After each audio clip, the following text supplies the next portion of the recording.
शिक्षक शिक्षकेतर बंधू आणि भगिनींनो नमस्कार। बऱ्याच दिवसापासून तुमच्याशी बोललो नाही। मला अनेक फोन येत होते की टीईटी या विषयावर मार्गदर्शन करा। तो खूप मोठा विषय आहे। मी त्याच्यावर येणाऱ्या रविवारी तुमच्याशी निश्चित बोलतो। परंतु एक लक्षात घ्या, मी जे काही सांगतो ते खरं सांगतो।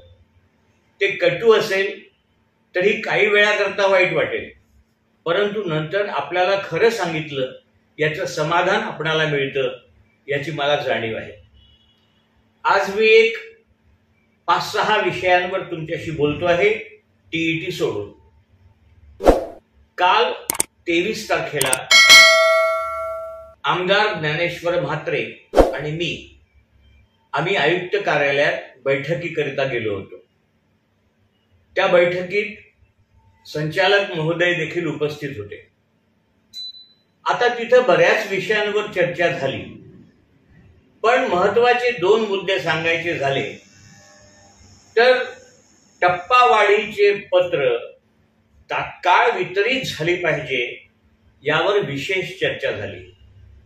आणि त्या चर्चेमध्ये आयुक्त महोदयांनी संचालकांना निर्देश दिले की आपण खालून अहवाल मागवा।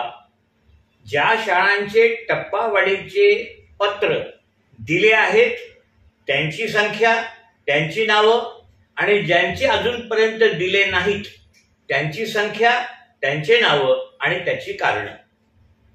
म्हणून काल संचालक महोदयांनी पत्र निर्गमित केलं आणि 26 तारखेपर्यंत सगळी माहिती मागवली।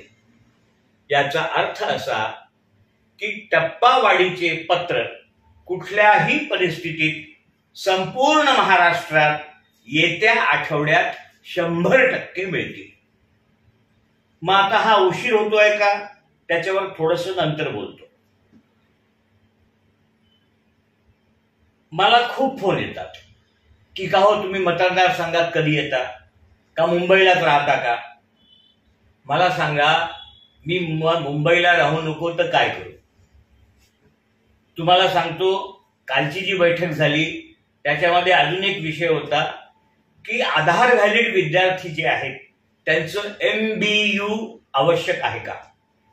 डायरेक्टर महोदयांनी स्पष्ट सांगितलं की MBU नाही झालं तरी चालेल, त्याचा संच मान्यतेवर कुठलाही परिणाम होणार नाही। फक्त आणि फक्त आधार व्हॅलिड विद्यार्थी असले पाहिजे। 30 सप्टेंबर पूर्वी त्यांचे प्रवेश असले पाहिजे आणि 30 सप्टेंबर पर्यंत ते व्हॅलिड देखील असले पाहिजे। आता तिसरा मुद्दा, मी मतदारसंघात नाही, सातत्याने गेल्या 7 दिवसापासून फक्त आणि फक्त मुंबईला आहे। तुम्ही सारखे प्रश्न विचारता, वाढीव टप्प्याचा निधी कधी येणार? तुम्ही सारखे प्रश्न विचारता की सप्टेंबर पेड इन ऑक्टोबर होणार का? त्याचं खरं उत्तर देण्याकरता ही आजची व्हिडिओ क्लिप आहे। बघा, आज वित्त विभागाने रेग्युलर पैसे सोडले होते। रेग्युलर जी दर महिन्याला लागतात, म्हणजे तुम्ही जर 40 वर असाल तर 40%चाच निधी आज सोडला होता। परंतु आज निधी किती सोडला तुम्हाला आश्चर्य वाटेल। वित्त विभागाने आज 3361, 3379 आणि 0511 करता 4% निधी सोडला होता। म्हणजे 3361 करता 31,55,83,000, 3379 करता 28,97,10,000 आणि 0511 करता 20,12,05,000। टप्पावाढ तर सोडा, तुमचा रेग्युलर पगार देखील निघणार नव्हता, इतका हा निधी होता।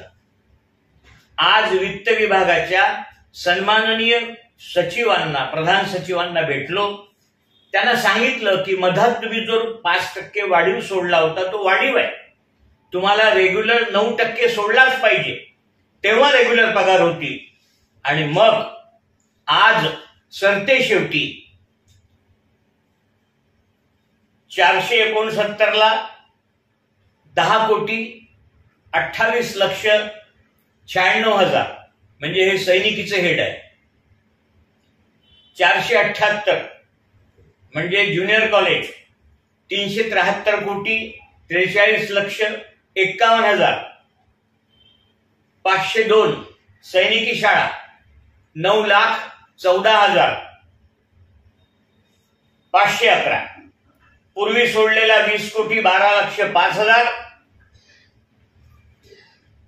आणि आता सोडलेला 45,27,12,780. त्यानंतर 3261ला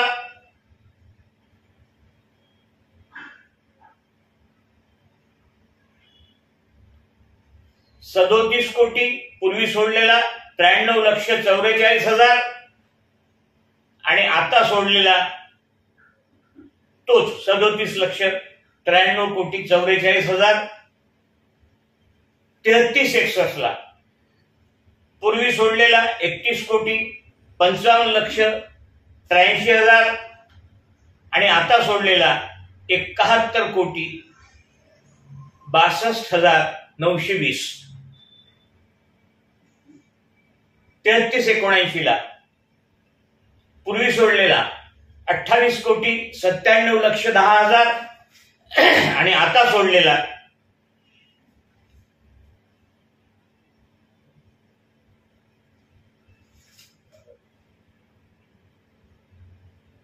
'नाही याची वाढीव आली नाही, याची परत तीच आहे 28,97,10,000 म्हणजे उद्या अजून 3379 करता वित्त विभागाचा पाठपुरावा करावा लागेल. हा GR उद्या निघणार आहे.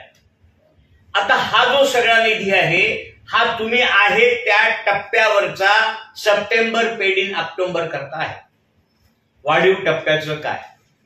वाढीव टप्प्याचा निधी अद्याप सुटलेला नाही. मी तुमच्या व्हॉट्सअपवर बातम्या ऐकतो. उद्या आनंदाची बातमी कळणार, परवा आनंदाची बातमी कळणार. परिस्थिती अशी आहे की वाढीव टप्प्याच्या निधीच्या मागणीची नसती ही केवळ आणि केवळ शिक्षण खात्याच्या बजेट खात्याकडेच पेंडिंग आहे. उद्या ती काढून वित्त विभागाकडे न्यावी लागेल. वित्त विभागाची मनधरणी करावी लागेल आणि वित्त विभागाकडून वाढीव टप्प्याचा निधी पुढील आठवड्यात 30 तारखेपर्यंत मिळेल. म्हणजे सप्टेंबर पेड इन ऑक्टोबर होणार नाही. जे रेग्युलर काम आहे यांचं पे युनिटचं ते त्यांना करू द्या. मी निधी लवकरात लवकर पाठवण्याचा प्रयत्न करतो. त्यासाठी मुंबईलाच बसलोय. मला अनेकांचे फोन आले की टप्पावाढीचे पत्र ठिकठिकाणी आमदार महोदयांच्या हस्ते वितरित होत आहेत. मी म्हटलं करू देत, त्यांचा त्यांना अधिकार आहे. कोणी काहीही करो, मी तुमच्यासाठी या ठिकाणी टप्पावाढीचा निधी आणण्याकरता धडपडतो आहे. ती नसती तयार केली आहे. म्हात्रे साहेब आणि मी मागच्या आठवड्यात देओल साहेबांना भेटलो. त्यांनी आमच्या समोर कक्ष अधिकाऱ्यांना बोलावून सदर निस्ती तयार करायला सांगितली. तरी देखील 8 दिवस ती तयार झाली नव्हती. ती काल परवा तयार झाली आणि आजही ती शिक्षण विभागाच्या बजेट खात्याकडे पेंडिंग आहे आजच्या तारखेत.